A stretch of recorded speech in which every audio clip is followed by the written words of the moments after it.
Welcome to another edition of our podcast series, S&C Critical Insights. My name is Andrew Finn. I'm the co-coordinator of the arbitration practice group here at S&C. I'm joined today by Joe Newhouse, also co-coordinator of our arbitration practice group. Glad to be here.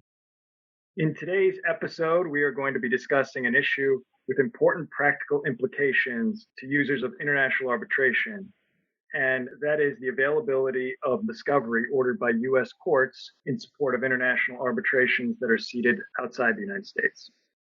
At the end of March of this year, the United States Supreme Court granted certiorari in a case called Servotronics versus Rolls-Royce that has the potential to finally resolve a circuit split over the availability of such discovery in international commercial arbitrations.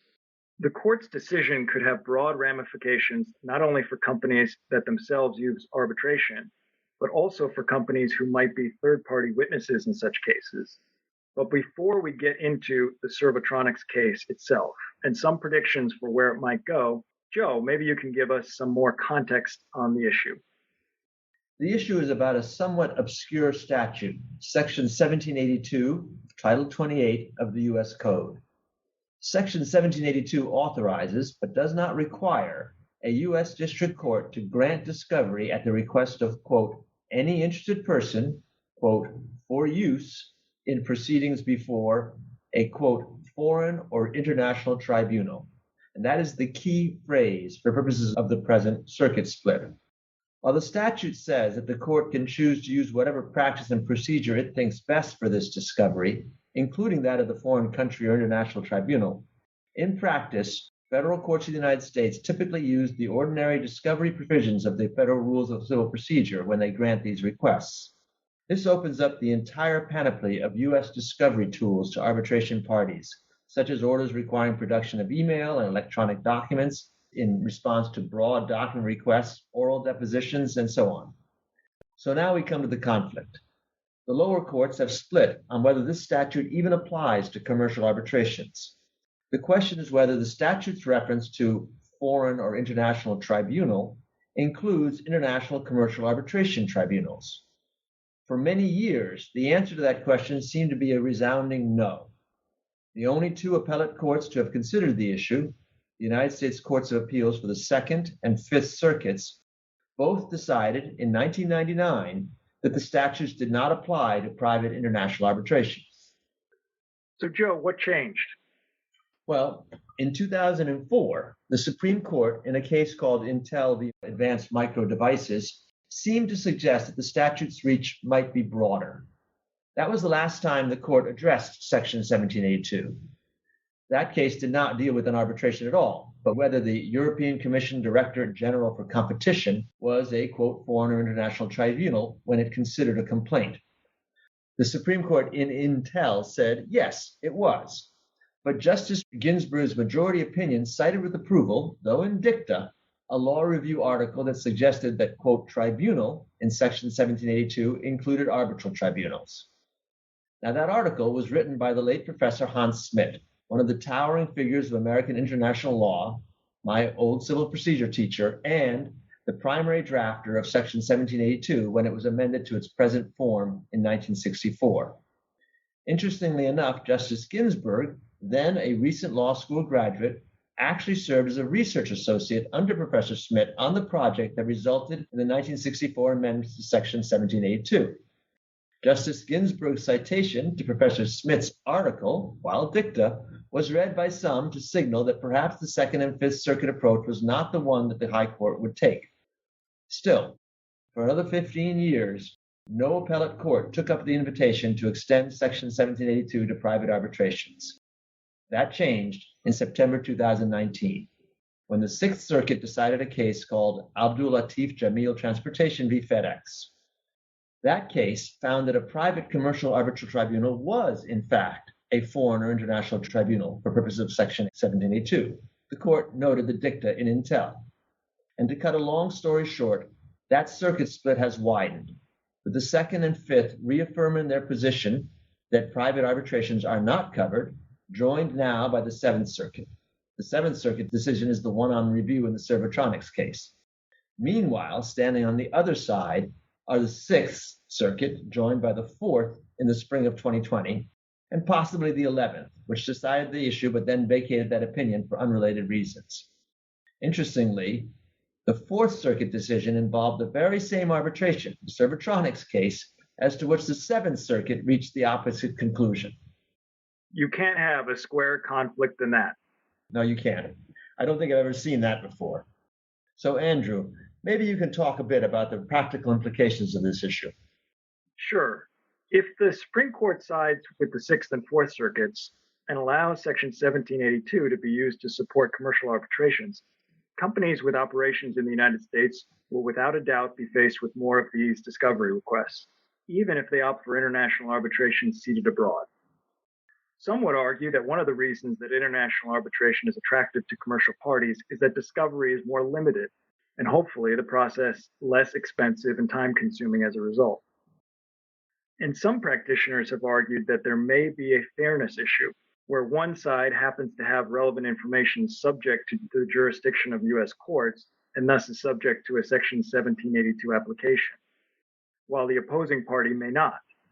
One side can use the statute, therefore, to obtain information at no small cost to the other, while the other side cannot. Okay. Well, now that we've set the scenes, Andrew, tell us a bit more about the Servotronics case in particular. So Servotronics found itself as a respondent in a chartered Institute of Arbitrators arbitration commenced by Rolls-Royce in London. The dispute itself stems from an aircraft engine fire that occurred in South Carolina during a flight test at a Boeing facility there.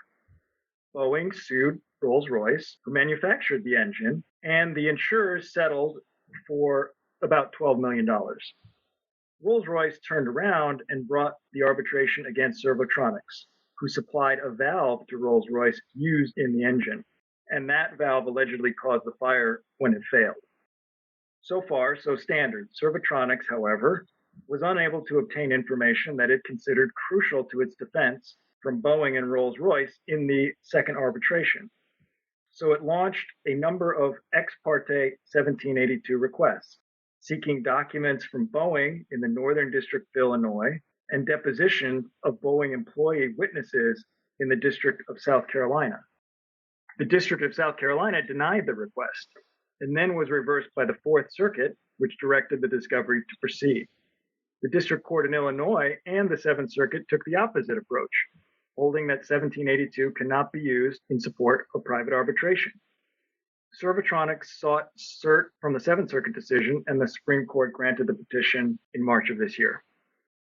Okay, let's get to our predictions of the outcome. You and I are batting 1,000 in these podcasts on our predictions in arbitration cases at the Supreme Court. So at the risk of disturbing that record, how do you think it will play out? It's an interesting question, and it's always hard to predict these things, but if I had to shake my crystal ball, I think the court will side with the Sixth and Fourth Circuits and allow Section 1782 to be used in private commercial arbitrations. This is a very textualist court, and the words of the statute provide for discovery for use in a proceeding before a foreign or international tribunal.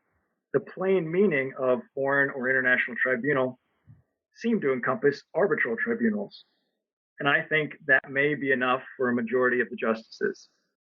That said, the Seventh Circuit below, after surveying the dictionary definitions of foreign or international tribunal, concluded that they were inconclusive and rejected the plain meaning argument in light of the statutory context, legislative history, and apparent inconsistency with Section 7 of the Federal Arbitration Act. Section 7 governs U.S. court assistance in taking of evidence in domestically seated arbitrations. Under the Federal Arbitration Act, only the arbitral tribunal, not the parties, can avail themselves of that assistance, and arguably only in the district where the tribunal is seated. By contrast, Section 1782 allows not only parties, but even interested persons to make an application before any district court where a witness is found. Still, I think the textualist approach will probably carry the day with the justices. Your thoughts, Joe? I think it's probably right that the textualist point will prevail with this group of justices. At the same time, the court has in recent years been very attentive to how arbitration is different from court proceedings and has been protective of those differences. I'm thinking of the series of cases that somewhat strain to uphold class action waivers, for example. But I think you're right here. This will be a reversal. One other interesting wrinkle, though, is that when the court granted cert, Servotronic sought to stay the hearing in London.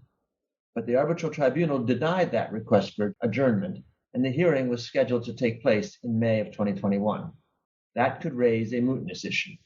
Another possibility, if the court does take up the merits and does reverse, is that the justices might take the opportunity to give guidance to the lower courts about how to exercise their discretion in granting Section 1782 requests. They could, for example, put a thumb on the scales in the direction of recognizing the limited discovery usually available in international arbitration, which is more or less the position advocated for by the International Chamber of Commerce Court of Arbitration in an amicus brief it filed with the court. There was guidance in the Intel decision, a list of factors to consider, that has turned out to be very important in structuring how the lower courts approach these requests. The court could promulgate more guidance to make it more difficult to obtain discovery without, for example, the express blessing of the arbitration tribunal. I guess time will tell. Of course, even if the Supreme Court does allow Section 1782 to be used in aid of international arbitration, regular users of international arbitration may wish to take steps to exclude that type of discovery from their own cases. One way to mitigate the risk of Section 1782 applications pre-dispute may be to consider updating arbitration clauses to specifically limit discovery, as U.S. courts are generally bound by the Federal Arbitration Act to enforce the parties' arbitration agreements as written. And once a dispute has arisen, if there is a significant risk of U.S. discovery, perhaps due to the presence of a U.S. party, a U.S. witness, or important evidence located in the U.S., an early ruling from the arbitral tribunal limiting discovery may be crucial in resisting a Section 1782 application. In any event, we will, of course, be keeping a close eye on this important case for further insights. Thank you for listening to this edition of S&C Critical Insights. For more information about our practice, please visit us on the web at www.sulcrom.com.